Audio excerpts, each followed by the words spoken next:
Magandang araw mga kasipag. Ngayon nga pala ay araw ng Thursday, also holiday. Pero bago ang lahat, huwag kalimutan tumawag sa itaas para sa pang-araw-araw nating kaligtasan. Ngayon nga pala mga kasipag ay magluluto tayo ng adobong manok at baboy. Kaya tara mga kasipag, samahan niyo ako. At ready na rin mga pangrikado natin, bawang, sibuyas, luya at lalagyan na rin natin to ng itlog.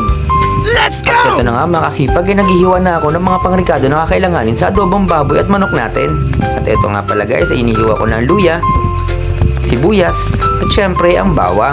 Kaya mga kasipag, kailangan kapag nagluto ka ng adobong manok ay syempre sama mo na rin ng kaunting gana at syempre dapat masaya ka sa pagluluto para mas masarap ang lulutuin mo. Dito nga mga kasipag ay naglagay na ako ng bawang, sibuyas, luya at daon ng laurel at syempre paminta para naman mas manuot ang lasa ng lulutuin nating adobong manok at adobong baboy na pinagsama ko. Syempre lagyan din natin yan ng pampagana, ang sili, ang labuyo.